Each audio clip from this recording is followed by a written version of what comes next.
So this is part 3 regarding the 30 degrees and the 60 degrees. And for both 30 and 60 degrees, we're essentially using the same triangle. The reason being is because if I draw a right angle triangle and I make the one side longer than the other one, and it looks a little bit like that, then I said right angle triangle, so we have 90 degrees here. And then if I assume that this is 30 degrees, then the other one necessarily is going to be 60 degrees. Therefore, both angles 30 degrees and 60 degrees are included on the same triangle, and that's kind of convenient because I can use the same triangle to calculate the trigonometric ratios for both 30 and 60. So now what I've done, I've copied and pasted the same triangle twice, although this one, the second one, seems a little bit bigger, but that doesn't really matter. And the key thing that you need to remember is the length of each side of the triangle.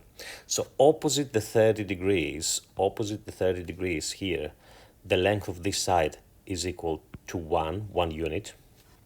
The hypotenuse is equal to 2.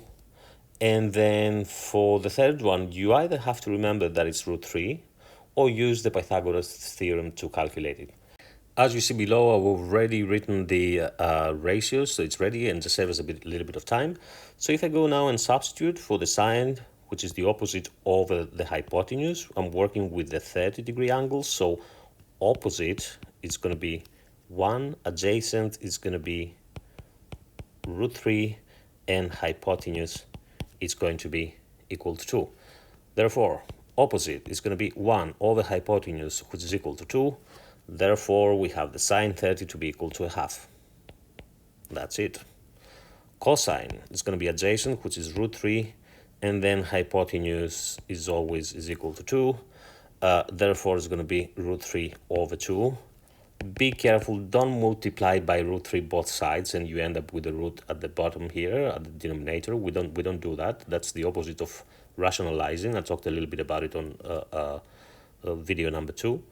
And then for the tangent, I could either use the sine 30 over the cosine 30 and I would get the same answer and substitute the values that I've already calculated up here, or just go the easy way and just substitute the opposite, which is equal to 1, over the adjacent, which is root 3, and then here we multiply by root 3 the numerator and the denominator, because we don't want to have root at the bottom. Root 3 and all that squared, that's going to give you just a 3. 1 times root 3 is going to give you 3, so you end up with root 3 over 3. For the second one, I will leave it up to you. The only thing you're going to have to be aware is that you're working with this angle, which is 60. Therefore, this is going to be the opposite, and this is going to be the adjacent, and this is going to be the hypotenuse. And the other important thing, which is essentially the lengths will not change. Opposite 30, it's going to be equal to 1. The hypotenuse is going to be equal to 2. And then the opposite, the 60 degrees, it's going to be equal to root 3. So go ahead, give it a go, and let me know whether you see any pattern or what is actually happening with the trigonometric ratios between 30 and 60. I hope that helps. Have fun learning.